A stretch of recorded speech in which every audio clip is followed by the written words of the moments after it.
Rail world کے معزز دوستوں، میں ہوں ماجد ملک اور آپ تمام دیکھنے اور سننے والوں کو السلام علیکم۔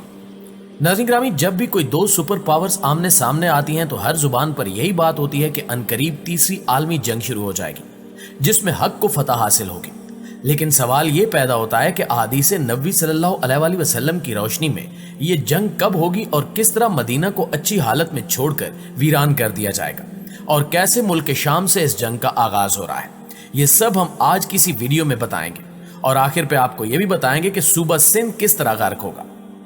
دوستو، رسول اللہ صلی اللہ علیہ وآلہ وسلم نے ایک حدیث میں ارشاد فرمایا کہ اگر اہل شام میں فساد برپا ہو جائے تو پھر تم میں کوئی خیر نہیں ہے، اور میری امت میں ہمیشہ ایک ایسی جماعت رہے گی جس کو اللہ تعالیٰ کی مدد حاصل ہوگی، اور اس کو نیچا دکھانے والے قیامت تک اس جماعت کو نقصان نہیں پہنچا سکتے۔ اب موجودہ حالات کو دیکھتے ہوئے ایسا ہی محسوس ہو رہا ہے کہ آپ صلی اللہ علیہ وآلہ وسلم کی حدیث مبارکہ سچ ہونے کا وقت آ گیا ہے، کیونکہ شام میں اس وقت ٹپکتا خون سے سکتی آہیں، جلتی بستیاں، دہکتی آگ، بے گور و کفن لاشیں، بلکتا بچپن، بھوک سے بیتاب ادائیں، تاراج ہوتی مقدس قبائیں، لہو لہان گلیاں، انسانی خون کی ندیاں، ملبے کے نیچے دفن معصوم کلیاں، فضا میں بلند ہو رہی روح فرساد چیخیں، اجڑتے محلے اور جلتے مکانات کا دردناک نظارہ ہے۔ اور ان سب کو ملانے سے اگر کسی چیز کی تصویر بنتی ہے تو اس کا نام ملک شام ہی ہے، اور یہ سب اس ملک میں ہو رہا ہے جو اپنے اندر تاریخی عظمت و تقدس کے ان گنت پہلو رکھتا ہے،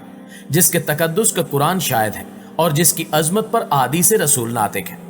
یہ وہی ملک ہے جس کے لیے رسول اللہ صلی اللہ علیہ وآلہ وسلم نے یہ دعا فرمائی کہ رب جلیل ہمارے شام اور ہمارے یمن میں برکت عطا فرما۔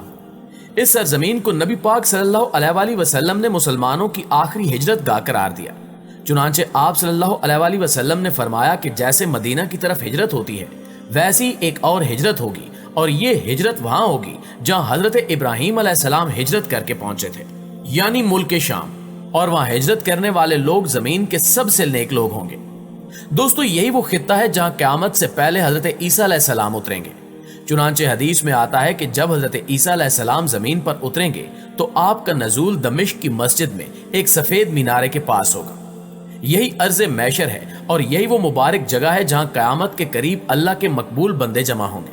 اور اتنا ہی نہیں بلکہ فتنوں کے زمانے میں نبی رحمت صلی اللہ علیہ وآلہ وسلم نے ارض شام میں پناہ لینے کی تاکید فرمائی۔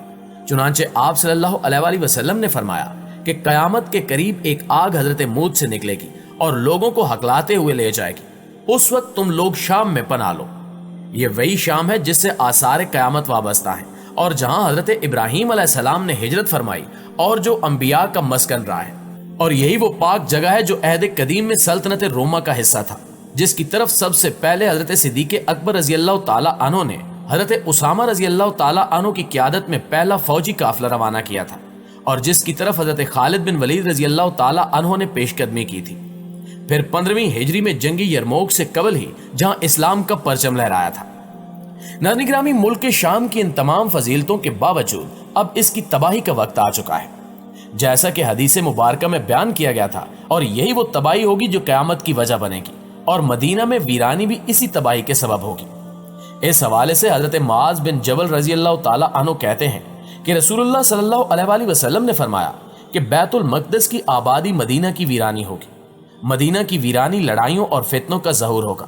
فتنوں کا ظہور قسطنطنیہ کی فتح ہوگی، اور قسطنطنیہ کی فتح دجال کا ظہور ہوگا۔ پھر آپ نے اپنا ہاتھ اس شخص یعنی معاذ بن جبل کی ران یا مونڈے پر مارا جن سے آپ یہ بیان فرما رہے تھے۔ پھر فرمایا یہ ایسے ہی یقینی ہے جیسے تمہارا یہاں ہونا یا بیٹھنا یقینی ہے۔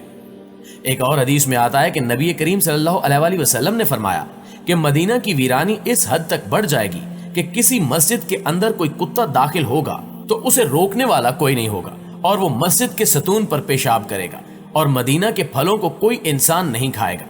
تو صحابہ کرام رضی اللہ تعالی عنہم نے پوچھا کہ یا رسول اللہ صلی اللہ علیہ وآلہ وسلم، تو ان پھلوں کو کون کھائے گا؟ تو آپ صلی اللہ علیہ وآلہ وسلم نے فرمایا کہ ان کو درندے اور پرندے یعنی حیوانات کھائیں گے۔ پیارے ساتھیوں، ایک اور روایت ہے کہ رسول اللہ صلی اللہ علیہ وآلہ وسلم نے فرمایا کہ تمہاری مختلف فوجیں ہوں گی، ایک شام میں، ایک عراق میں، اور ایک یمن میں۔ حضرت عبداللہ نے پوچھا کہ میں کس میں شامل ہوں؟ آپ صلی اللہ علیہ وآلہ وسلم نے فرمایا کہ تم شام کی فوج میں شامل ہو جانا، اور یہ نہ ہو سکے تو یمن کی فوج میں شامل ہونا۔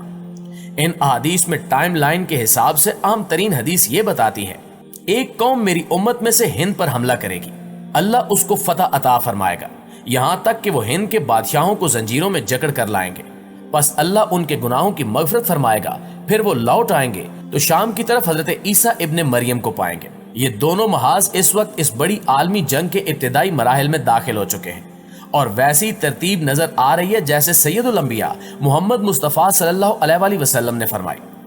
تمام احادیث جو اس موضوع پر ہیں ان کی تعداد ہزاروں میں بنتی ہے، اور اگر ان کی ترتیب زمانی کا ایک خلاصہ بنایا جائے تو یوں نکلے گا کہ فرات کے کنارے ایک سونے کا پہاڑ برآمد ہوگا جس پر لڑنے والوں میں سے 100 میں سے 99 مارے جائیں گے۔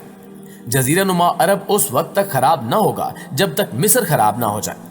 جب مصر میں پیلے جھنڈے برآمد ہوں تو شام کے لوگوں کو زیر زمین پناہ گاہیں بنا لینی چاہیے۔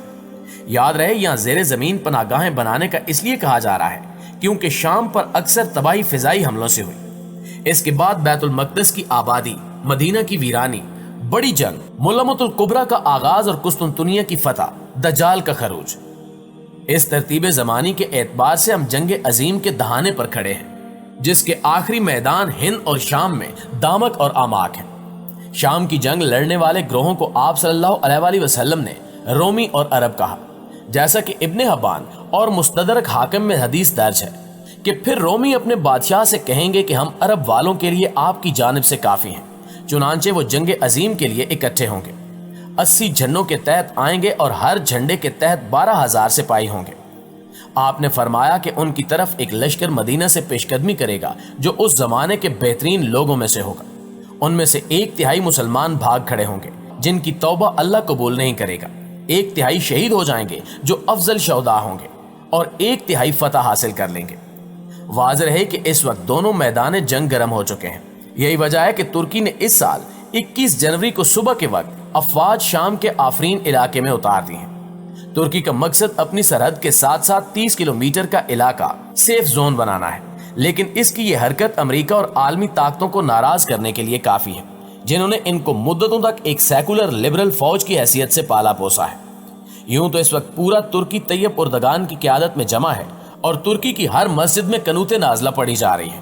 اس کے علاوہ ترک قوم شام کے 40 لاکھ مہاجروں کو پناہ دیے ہوئے ہے جن میں سے ہر کوئی واپس جا کر لڑنے کو بےتاب ہے۔ وہاں کے عینی شاہدین کا کہنا ہے کہ ہم نے ان کیمپوں میں بیواؤں کو اپنے بچوں کو صرف جہاد کا درس دیتے اور دجال کے فتنے سے بچنے کے لیے سورہ کہف پڑھاتے دیکھا ہے۔ رسول اکرم صلی اللہ علیہ وآلہ وسلم کی ترتیب زمانی دیکھی جائے تو یوں لگتا ہے کہ ترکی کی یہ حرکت روم کو ناراض کر سکتی ہے اور ترکی اپنے ہی نیٹو اتحادی افواج کا نشانہ بن سکتا ہے۔ ترکی کو عبور کر کے یہ افواج دامک اور اماک پہنچیں گی۔ یوں تو دونوں عالمی جنگیں اپنے مخصوص وقت پر آغاز کریں گی اور وقت کا علم صرف اللہ کو ہے، لیکن ان دونوں جنگوں میں فتح مسلمانوں کا مقدر ہے۔ دامک کی فتح کے بعد قسطنطنیہ صرف ایک نعرہ تکبیر بلند کرنے سے فتح ہو جائے گا۔